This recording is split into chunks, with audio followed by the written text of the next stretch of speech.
So 2 years ago, Prince, the performer, wrote Purple Rain, Little Red Corvette, When Doves Cry, amazing, saw him live once.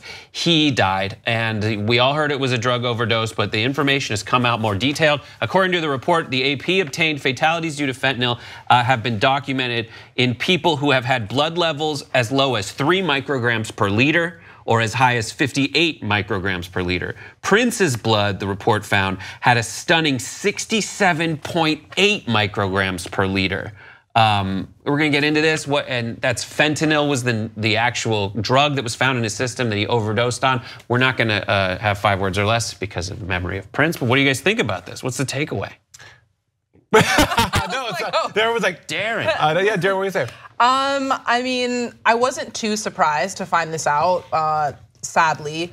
But I think what's really interesting about this is that if you study like anything on the opioid problem, a lot of it stems from people who originally prescribed things from doctors, such as oxycodone, which I had that when I got my knee surgery. Right. And I can understand how somebody would want to continue to take that. I don't know what you took when you had your knee surgery, but I'm sure it was something similar. Like a narco. Yeah. Yeah. Well, I remember I at one point in time I was on Percocet, and I think it was also oxycodone was the thing that they sent me home with. Right. But I was Percocet. There was a smaller dose of Percocet, and then it was oxycodone. Right. So generally, people will be prescribed that if they go through surgery, if they're in a car accident, if you get your wisdom teeth out, stuff like that. But the problem with that is that it's very addicting because it's basically instant relief from your pain. You literally feel no pain. Like once I took it, my knee literally could not feel anything. You're super relaxed. You're just in a really great state. And then once you get addicted to that, the problem is that that's really expensive. Yeah. So then that can tend to lead people to go to cheaper options like heroin. And then another cheaper option than that is now fentanyl. But again, the huge problem with that is that it's not regulated. So you don't know how much you're getting.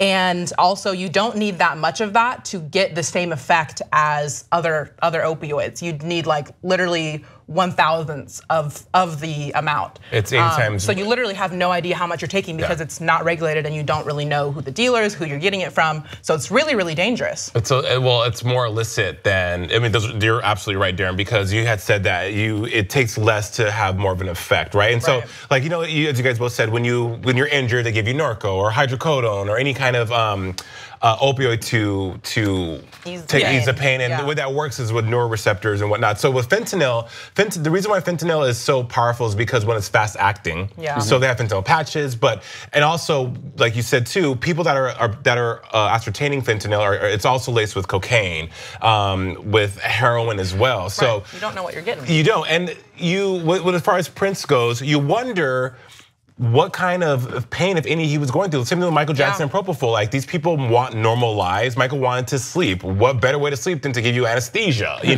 So the opioid crisis is growing, and it's cheaper to make fentanyl than it is to make all the other illicit drugs that are in that class section. Yeah, Grace, what's your takeaway from this?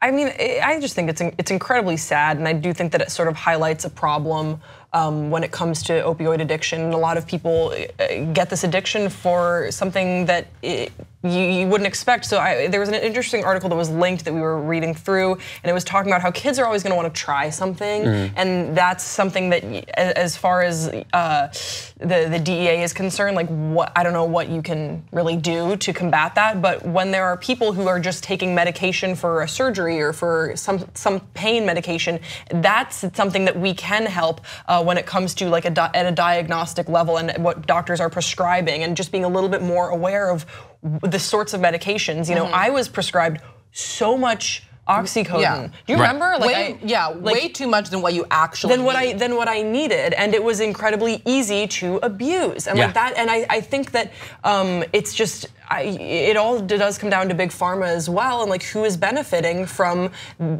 so many patients being prescribed these astronomical amounts of painkillers that they don't need as much of, and then you want to get it cheap and you get addicted. You might not even know that you had that within you, that you could become addicted to something like this. That's a lot of people's stories. Exactly. Fentanyl, blah, blah, blah. And there are non-addictive or at least less addictive pain medications that you can be prescribed. So if you go through a surgery like this, it might be in your best interest to ask, are there non-opioid, non-addictive painkillers that you can give me? Because of course the pharmaceutical companies are gonna be like, well, would we like to get people these non-addictive ones or the ones that they will want more and more of? Right. It's not just that. Jason also mentioned that it's not just fentanyl that's laced with cocaine, but if people buy other drugs, the drug dealers have started cutting it either because they just mislabel it and everything's white powder, or they put opioids into the other drugs. So if you're just buying cocaine, which you shouldn't do anyway, you might accidentally get fentanyl. People are reporting that they don't know why this happened, and it's been a giant